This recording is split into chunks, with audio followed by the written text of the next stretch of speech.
Yo, dog, Kenny Boucher here, Next Level Painting, hitting you up on the literal best of all days, coming to you from the Beats Lab in Hollywood, California with a Chaos Knights speed painting tutorial. Shout out to Legio Models for providing this epic Chaos Knight carapace, Dark Mechanicum. Check them out on respective social media platforms.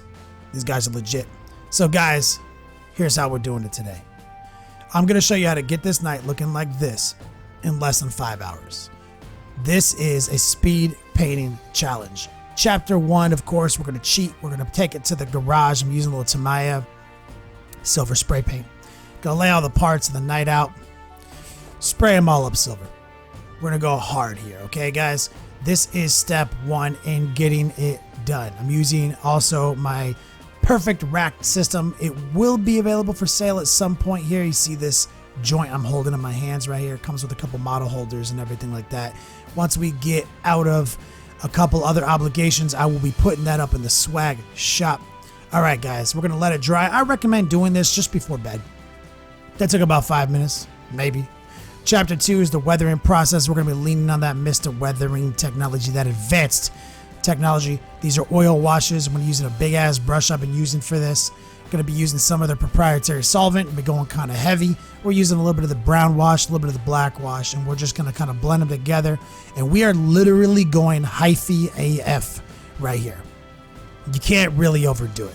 This is how we're going to create some of these effects that make it look like we spent a long time on this model. There's a method to our madness as we go forward. I'm definitely going to be pushing a lot of the brown down toward the bottom, maybe shoving it into some of the joints, letting it kind of naturally just blend in with the multi-black. Normally I would be using a cotton swab, try to wick away some of the surfaces, try to smooth it out. We're not interested in that. This is hyphy mode, 10,000, bring that heat, make it look its best. Now, the objective here is to get this model ready for a tournament. Like, let's say you have a tournament the day after tomorrow and you need to get this night done. That's what we're doing. Coincidence, I actually need to get this night done for a tournament. I'm going to SoCal Open, got my new list, Iron Hands OP. Even though today at the recording of this video, they did nerf some of the elements, I did need this night to fight new Marines, triple thermal cannon and all that. So we pulled together, got an exoskeleton from somebody online. Big shout out to Dogcat Jones. Chapter 3, shortcuts. We're going to be using a pro acrylic monument paint. You can get these at Creature Caster's website. This is transparent red. Basically, we're going to do a candy effect. I'm going to thin it down, spray it right over the silver, and the shiny reflective nature of the silver will show a little bit through the transparent nature of the red and give it a bit of a metallic red effect. Now, I'm personally not a humongous fan of this technique, but I am a humongous fan of saving time, trying to get this army on the tabletop. Now, it's a little bit redder and a little bit less metallic-y than I wanted. I mean, it's nice and shiny. Don't get it twisted. It's just a little too red, okay? Luckily, there's a solution for this. I'll get to that in 1 second. Make sure you get all the pieces, lay it down. 1-2 punch using the perfect rack. Nail it. Couple of thin coats will be needed here, and I think that's what happened. It kind of undid the canning effect, so I got a solution. Metallic medium, also pro acrylic. We're going to put a couple of drops of this back into the pot with that transparent red, and we're going to use it to create a bit of a highlight. Because I had to do so many coats, like I had to do like 2 thin passes to get the red to stick to the shiny Tamiya, it didn't preserve the shine that I wanted. And that's my B. That's because the Tamiya was a little bit more repellent of this effect. So that's easy solve. We basically are turning it into a bit of a pink color. It's still so thin, guys. I'm painting with just dirty paint water, metallic medium red. So that's going to give us a fun highlight. It's still going to have that candied effect. It's going to look its best. It's going to be truly chaotic. Little Slaneshi action. Maybe some Quicksilver thrown. I don't know. Chapter 4, details. While all of our oils are drying, that's the tactic, guys. Oils are still drying. We're going to get them to look their best. While that's happening, we have so many tasks. We're going to just quickly bang out some trim. I just mixed a bronze and a copper together, pro acrylic, and just going to make this nice, fun color. Rapid fire, hit that trim. Big, bulky trim items on these Legios models, which I love. We're just going to crush it out. put on an audiobook, do it. But actually, this goes a lot faster than you think. If you don't put it off, if you just sit down and grind it out, I got all of the trim on all these models done sub 40 minutes. Real fast, guys. And the airbrushing stage that we just did, even though that was our first hiccup and I had to kind of do it twice, that didn't take but 15 minutes. Baby. So there we go. Got it all knocked out. This is the lion's share. This is the bulk of what's difficult, getting all this trim and all that shit done. So there's a few other details we need to do. I'm going to be using Dark Iron Secret Weapon Miniatures, one of my favorite metallics. Super dark. We're going to do some of these other accents, tentacles, this warp core, whatever the fuck this shit is. You know, dark mechanic and thug life. And as you can see, it's such a dark, shiny metallic. I fucking love that color. All right, chapter 5, washes. We're going to now go back to the multi-black, the oil wash, and we're going to just basically wash it. We're going to go kind of hard, try to build some nice shadowing. We're going to try to get the panel lines. We're not going to be like super anal about it not spilling over the edges because this is chaotic and I do want to bring a little bit of distress to the paint job. I mean, it's smooth sailing, guys. We have barely begun to even work on this project and it's already almost tabletop ready once we glue this shit back together. So it's important to get a nice dark oil staining in the trim, kind of in between the trim and the actual red. That's going to give us some nice shadows, really give us some delineation. So that's we're not doing our normal airbrush workup, but we would have hit it with a dark tone, a mid-tone, a highlight, and cutting all the icy details.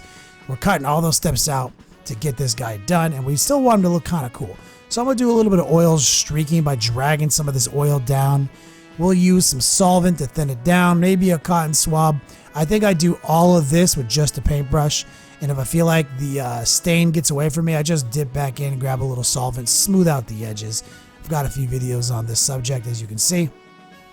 And basically, once you get them looking kind of faded to the background, you can go back over them with a little bit more to bring it up a notch. You know, and it's chaos and it's fun, so I can get away with this weird paint job. I just wanted to try a bunch of different things, but also wanted this model done and something that I can be proud of. So since we have the oils back out and all these oils are dry, we're going to do round 2 just to thicken up some of the weathering on the exoskeleton. You see, just pop, hop, house. Since I already poured the oil out, I already have some right here. You know, don't want to waste it. Waste not, want not. Make it look its best. Just go hard. And these oils dry pretty quick. Mr. Hobby brings the advanced technology. So I just set it down in front of the fan, let it dry while working on another section. See, that's already in front of the fan. Now we're just adding a more excessive amount of the orange rust weathering color. And we're just going hard. Just bringing the absolute fire. Just shoving it in there. Round 2. Okay. Chapter 6, Details 2.0. Transparent green. I'm just going to use these to kind of paint some of these like energy canisters that are just like stuck in the top of them. We're going to use some random brighter silver, dry brush it in on this coil back here. We're going to do the same thing on the tentacles. We're going to take a little bit of light bronze and we're going to just, which is the exact same mix essentially we used to start with. And now that we've washed the metals and it's much darker, this is a highlight. So we're just going to rapid fire highlight the trim. Just some really blocky, wet highlights. It's going to do a lot. It doesn't have to be perfect. It's chaotic. You can get away with a little bit of cheating here.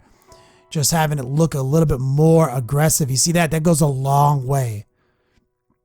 And you may think this takes a long time. This actually is faster than the initial stage. Like that all went faster than painting the trim in the first place. Okay. So we're just going to add a little bit more of the excess oil back to the top of this thing right here. Just kind of, you know, muddy it up a little bit. Make it look its absolute most evil. We got some of the orange rust effect that Mr. Hobby weathering. We're going to throw a bunch of it into tentacles, make them look scary. Love it. See, now we're getting a nice aggressive feel.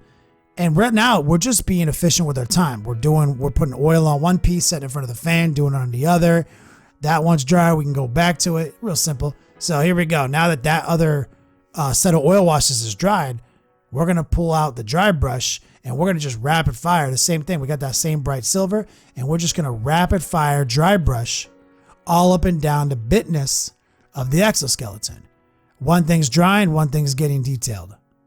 So now that stuff is in front of the fan while this is getting its, day to shine, looking its best. It's a real natural weather. I love it. It looks so good, that metal. Beautiful. We're just using a Army Painter dry brush right here.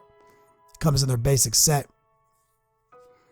Just going hyphy, making sure it's good and dry. Going hard. I'm not afraid of peeling up any metallic at all because that was a primer. Same thing right here. Go hyphy. Boom. And so basically when we're done with this gun, you can see in this thumbnail right here, we're tabletop ready, guys. We're basically done. Okay? Since that happened so fast, chapter 7 exists. Accents. We're going to take the metallic medium with a little bit of the transparent red, but mostly metallic medium, and we're going to do some quick edge highlights. Super fast, super aggressive, and we're just going to bring some of this fun striations. We're going to kind of parallel or contrast or accent the oil streaking with some fun, no rhyme or reason striations. Then we're going to switch back to the oil wash and add a couple more precise dark oil stains. I'm so ahead of schedule here. We get to add all sorts of bonus details, guys. As a matter of fact, I got a special bonus effect for you guys up after this. You see, it's just free details. It looks cool. I love it. It kind of reminds me of doing like the carapace on a Tyranid. Just doesn't make any sense for this guy, but it's like he's demonic, right? Like he's a bad guy, Dark Mechanicum, but I wanted to add a little bit of bonus effects to our cheater paint job to get this model tabletop ready. Drag a couple into the shoulder pad, and this is actually a brown ink. So that's going to dry for a minute, guys, and I'm going to show you a bonus effect. But first, got that Salamander and Imperial Fist hype. 2 new designs in the swag shop. I just finished these. There are limited time offers only for certain colors like yellow and green. Real proud of these designs. Check out hereticswag.com. Much love, guys. So here it is, chapter 8, as promised, bonus effects. Here we go. Transparent orange in the brush. Spray down the tip with a thermal cannon. Real quick. That's just an orange. Super fast. And since it's transparent, it will show through the metal. Now we're going to put some red in the pot and some blue in the pot and make it purple. And we're going to do the same thing. It's kind of thin. We're going to just spray that purple, let it blend right into the orange. Pow! Now, straight up blue. We wash the pot out real quick. Reset for blue. We're going to spray this more directly on the tip. Let the bluing occur. Get some nice heating right there. Now I'm going to just put a drop of real paint in there. Sky blue, brighten it up. And I like to do one more fancy, real bright blue right on the tip just to give it some kind of love right there. I like the aesthetics of it. A lot of people will leave it like that, but I like to do this. This makes me happy. I own an airbrush. I like to use it. I like to do fun things. Pow! That's a quick wombo combo. Here he is, just chilling in the Beats Lab. Took 4 hours to get him on the table like that, including that base, which will be receiving its own tutorial. I'll show you another cheater way to paint a base like that from Elrik's Hobbies. And he's looking his absolute best, ready for SoCal Open on our secret weapon tablescape. Let's take a look. Pow! There it is, guys. That is the new list. We're bringing that to SoCal Open in just a couple weeks. Couple of Helldrakes, 3 Knights, couple Lord D's. Shout out to Voodoo Von Astabath for making me those converted Lord D's. Thug Thizzle in all its glories. Speed Paint Challenge complete. Play on, players. If you like these tutorials, check out Next Level Painting on Patreon. Become a patron of the arts today. We offer early and exclusive access to our videos and a rewards program for different pledge levels. Patreon is PayPal and credit card secure, so you don't have to worry about that. We use 100% of the money to improve our process.